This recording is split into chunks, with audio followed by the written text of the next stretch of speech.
It's Friday, February 24th. I'm Tre'vell Anderson. And I'm Priyanka Arabindi, and this is What a Day, where we are experiencing a psychic premonition that Marianne Williamson is about to jump in the race for president. It's giving Charmed. I don't know if y'all ever saw Charmed, but that's what it's giving. It's giving Charmed, it's giving Raven, it's giving a lot of things.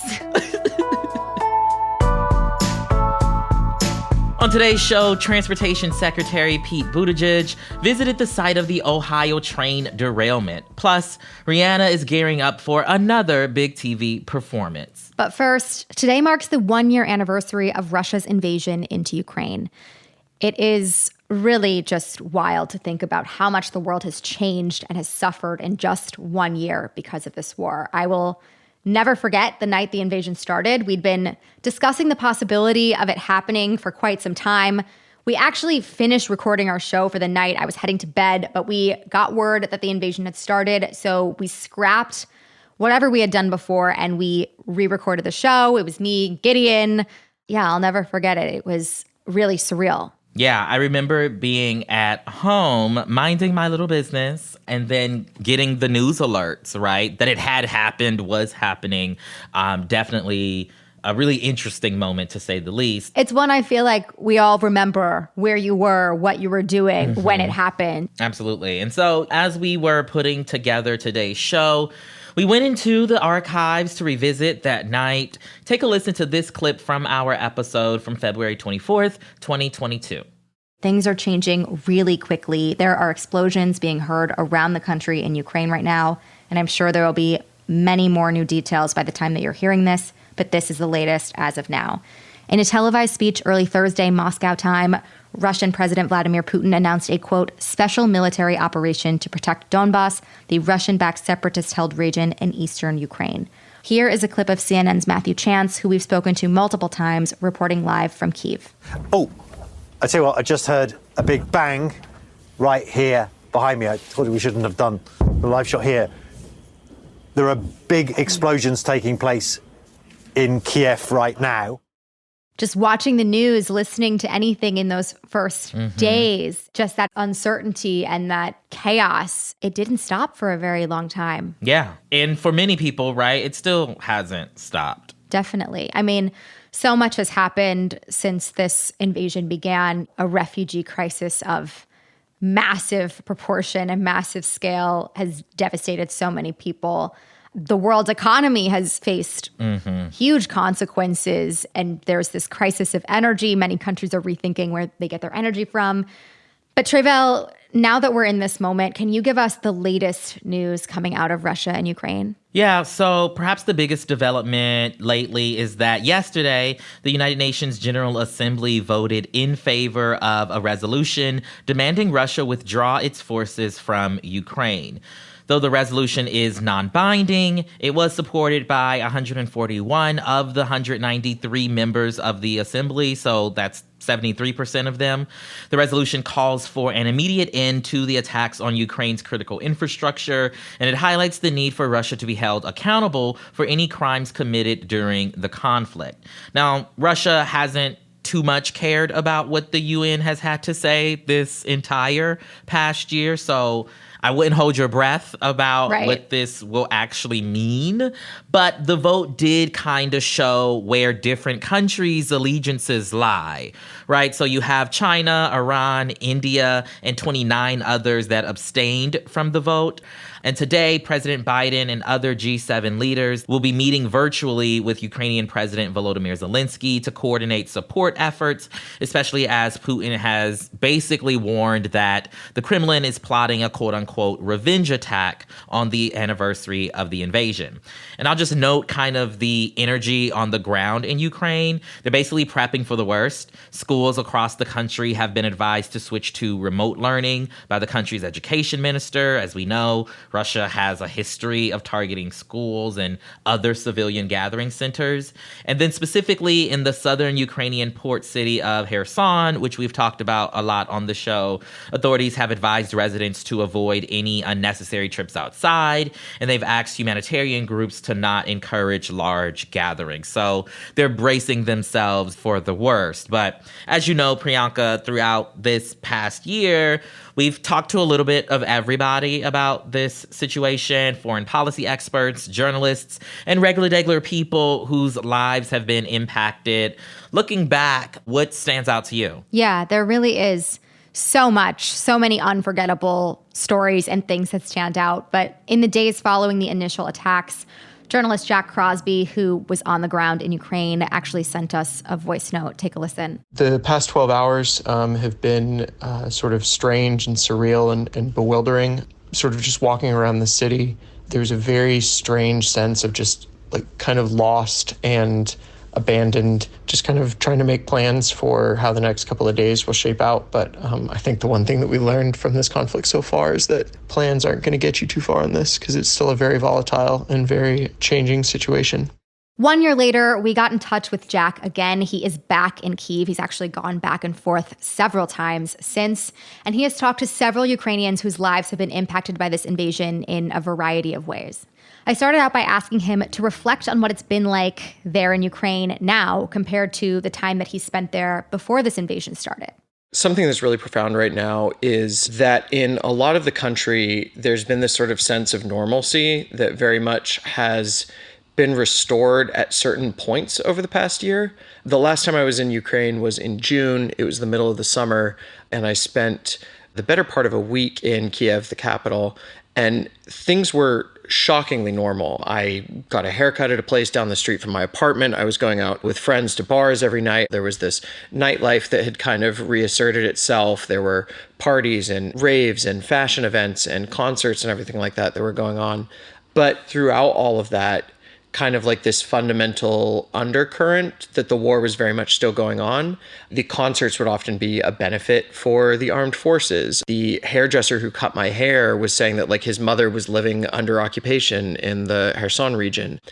And what's happened over this past year is we've seen Ukrainians really struggling to reclaim that normalcy all over the country, and then just periodically having it shattered. Right. You know, this winter, what's been very hard is that when Russia stepped up its attacks on Ukraine's electrical grid and infrastructure, a huge amount of even cities that weren't previously kind of under direct military threat were very much feeling the effects of this war, and that there were constant power outages in Kyiv. The heat would go out. People are buying solar chargers for their phones, services going in and out. And so this year has really seemed like, as it's been a very direct kind of push and pull of forces on the front lines, it's also been in kind of Ukrainian society and among civilians, this like push and pull of them trying to find some way to come back to their normal ways of life in spite of this, and then having that, you know, periodically disrupted. Definitely. I am curious about what that has been like for you as someone coming back. Do you ever get scared to be there? Like, what is it like for you, your experience when you are there? Ukraine at the moment, I think, feels a bit more like it did in the very early stages of this conflict in 2014 and 2015. At the time, I covered the conflict in 2015 when it was very static. The front line was in a designated place, sort of in the Donbas region, and where you knew you were going to be exposed to risk was a very specific part of the country. The scope of the conflict is much, much larger now. And of course, there are widespread air raids and things like that going on all over the country. What's happening now is I now know that if I'm in Kyiv, things are pretty safe, things are stable, and you know which parts of the country are hotspots. That's a huge difference to how the beginning of the war felt, which I had never felt as someone who covers conflict and crisis and protests and things like that. I'd never felt a sense of like uncertainty and exposure like I felt like that before, where at any point in any part of the country, you could be threatened. In the early days of the war, I was in Kharkiv when the war started, far out east, right on the Russian border. So it was very direct and immediate then. But even after I had left Kharkiv and I was following like this refugee path, you didn't know if there was going to be an airstrike in the city next. You didn't know what those airstrikes were going to be targeting. And when you were traveling through some regions, you even didn't know which roads would be open. If you went up to a checkpoint, in the most extreme cases, you didn't know which military would be behind that checkpoint. So that specific situation doesn't exist as much anymore. It's more manageable, but the intensity of the conflict is very much still at sort of an unprecedented level. So all of this, involves very real people who are trying to live their lives. What have you heard from them, especially the people you're interacting with on a daily basis in Ukraine, about how their lives have changed since this conflict started? The most consistent thing that I'm hearing from people is how much of a disruption the conflict has been in the social units that they kind of relied on. Obviously, the most direct thing is, families that have been split up, mothers and children that have gone to different countries, fathers that had to stay home here in the war. Ukraine still has provisions up that mean that military-aged men cannot travel outside of the country in case they're needed for service. But I would say that it is remarkable, I think, to see the level of resolve that people have in the national identity of Ukraine, that really feeling of a shared experience that people have being under attack by an outside force has created a pretty profound feeling in a society that I haven't seen before, that they want to retain that national identity no matter what happens.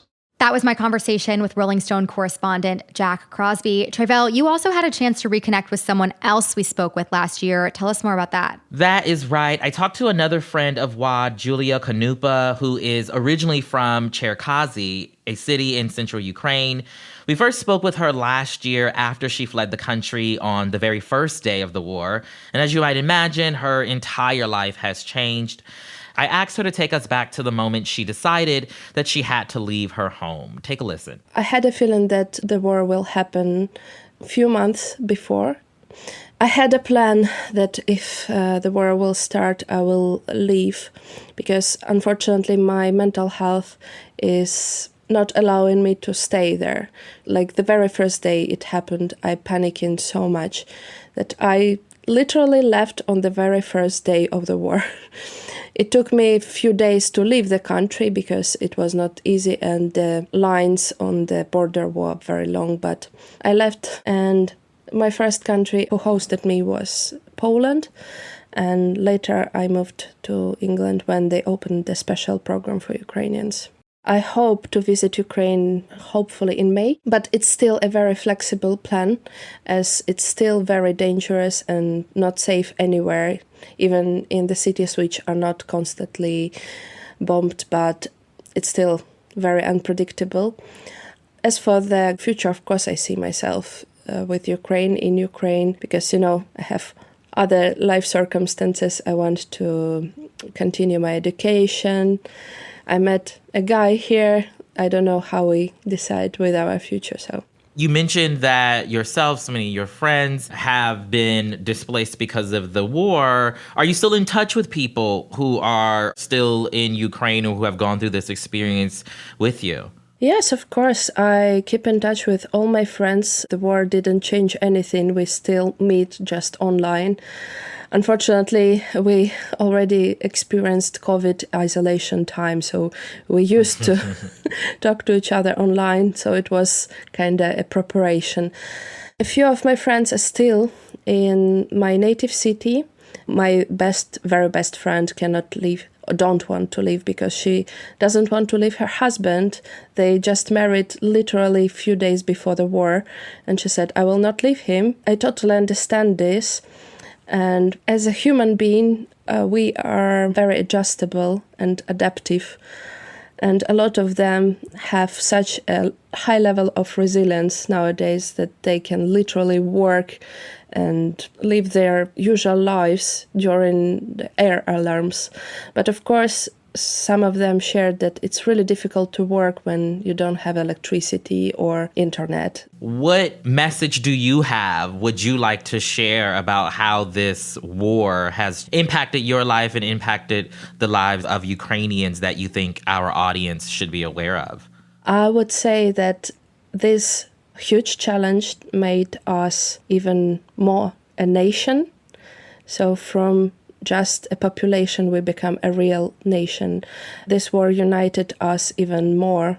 Ukrainians who are now abroad are also suffering just from different circumstances, because living in another country is not a tourism, it's a forced emigration. So the life is not easy. And my message to the world would be, please support Ukraine. The war is still going on and it becomes a part of daily life, but it's real lives of real people still, and we believe that we're gonna win. So please support us.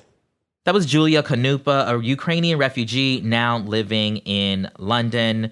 We will, of course, keep you all updated on any new developments in the war. And, of course, we hope that this time next year, we won't be acknowledging yet another anniversary. Yeah, definitely. We'll take a quick break and be back after some ads.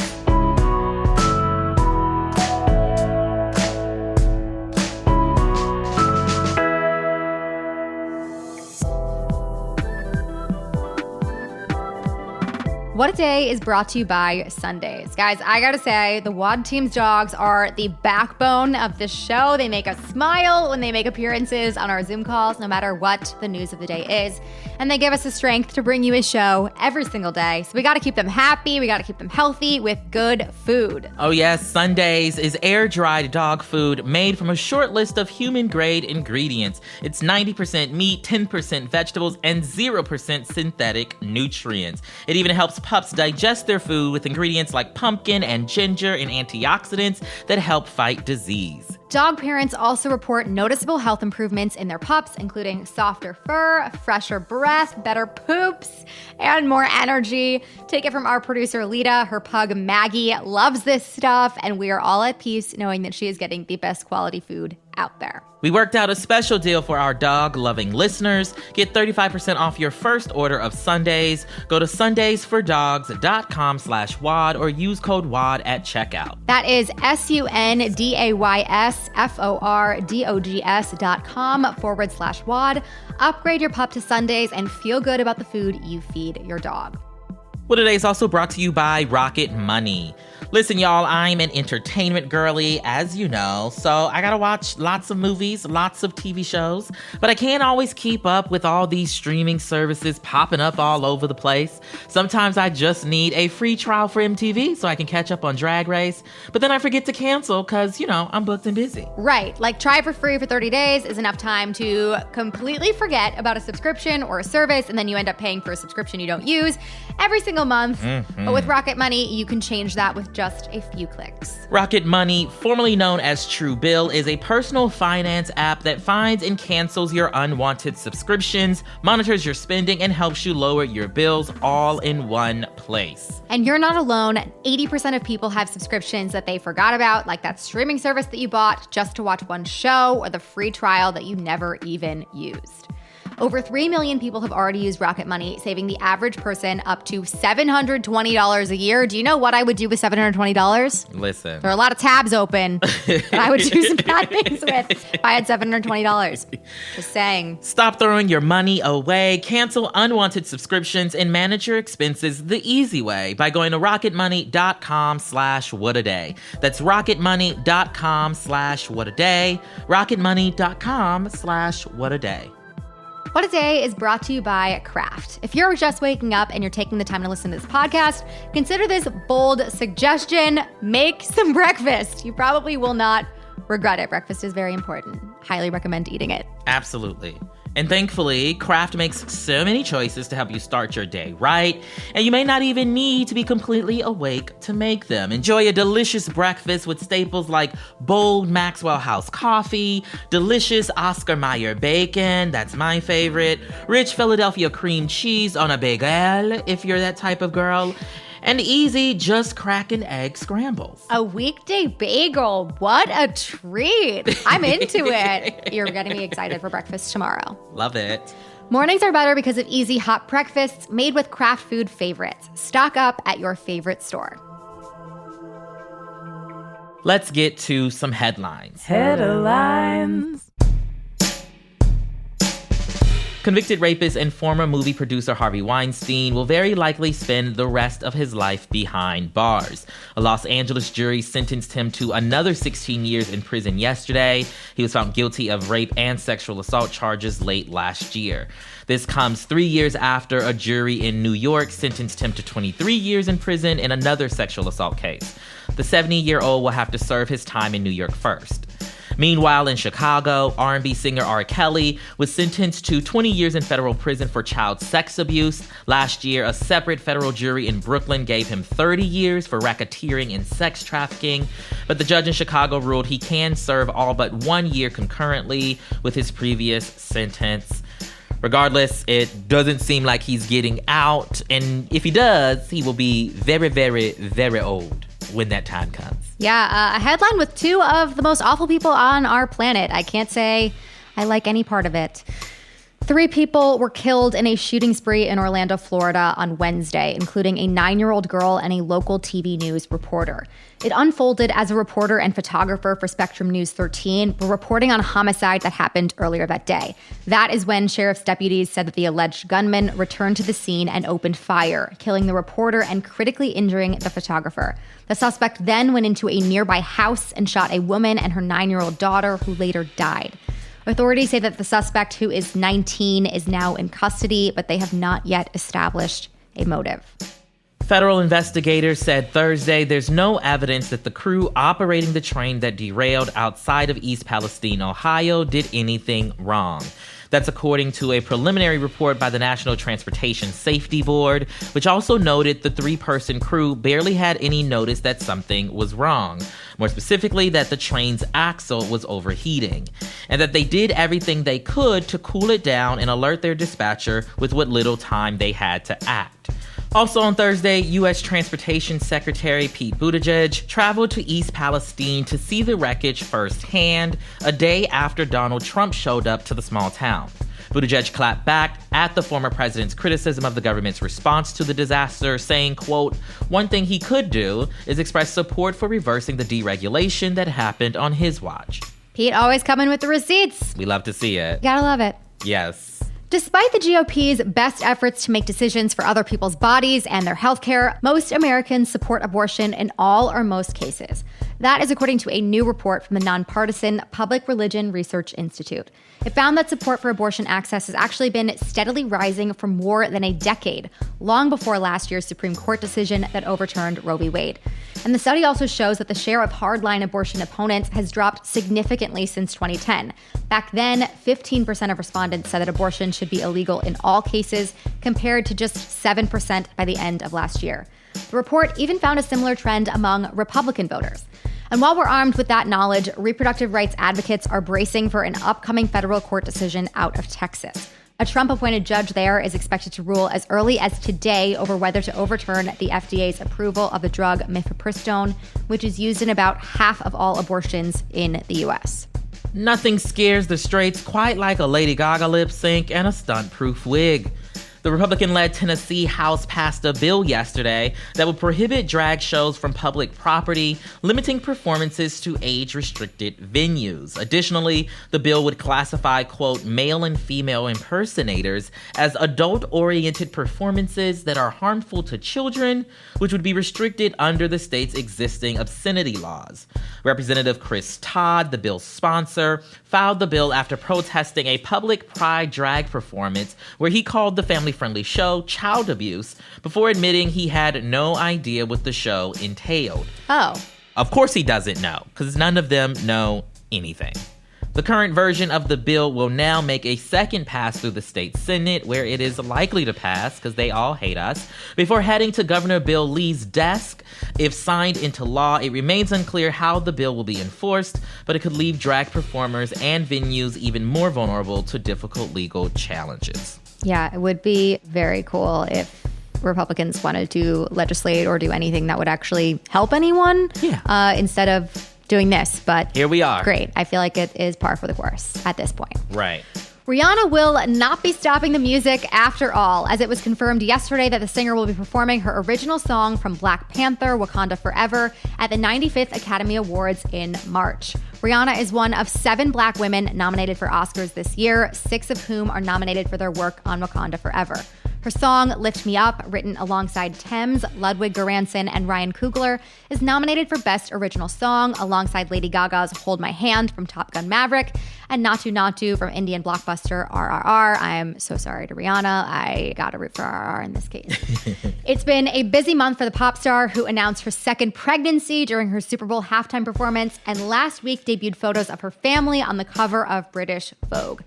Let's hope that all of this exposure means that she is ready to drop another bombshell in the coming months. Maybe something that is roughly the shape and size of an album. At least 10 tracks, maybe some features. Wouldn't even be mad if there were no features. She can do it by herself. She proved it at the Super Bowl. Just a thought. You know, as someone who has been patiently waiting for an album, particularly after the Super Bowl, I said to myself that, like, we just need to give it up. We're not getting one. It's not happening. And so we might as well just buckle up for her Lift Me Up performance. I'm sure it'll be riveting, to say the least. I'm sure the Oscars performance will be good. Yes, I'm sure she will be there at the Oscars. Of that, I am sure. And those are the headlines. That is all for today. If you like the show, make sure you subscribe, leave a review, interpret the vibes, and tell your friends to listen. And if you're into reading and not just which awards Rihanna still needs to EGOT, like me, What A Day is also a nightly newsletter. Check it out and subscribe at crooked.com/subscribe. I'm Priyanka Arabindi. I'm Tre'vell Anderson. And just give us a single, Rihanna. That's all we want. Just a Listen. little banger. Hold us over for the summer. Could be fun. She said, y'all better lift up this Black Panther song and hold it down, because I got a baby to, you know, procreate or percolate, whatever you say, whatever babies do. Incubate? Yeah. A lot of options. A lot of options there. A lot of options. What A Day is a production of Crooked Media. It's recorded and mixed by Bill Lance. Jazzy Marine and Raven Yamamoto are our associate producers. Our head writer is Jocelyn Kaufman, and our executive producers are Lita Martinez, Michael Martinez, and Sandy Gerard. Production support comes from Leo Duran, Ari Schwartz, and Matt DeGroot, with additional promotional and social support from Ewa Okulate, Julia Beach, and Jordan Silver. Our theme music is by Colin Gilliard and Kashaka. Ever feel like your insurance company doesn't know you? Insurance Corporation will issue generic plans where agricultural activities occur. Only a human can visit your farm or ranch to know what you need. Find out why Farm Bureau Financial Services has been the #1 ag insurer for 25 years. It's your future. Let's protect it. Talk to an agent today or visit fbfs.com/protect. #1 ag insurer across our territory. 1996 to 2021 SNL P&C Group Direct Written Premium.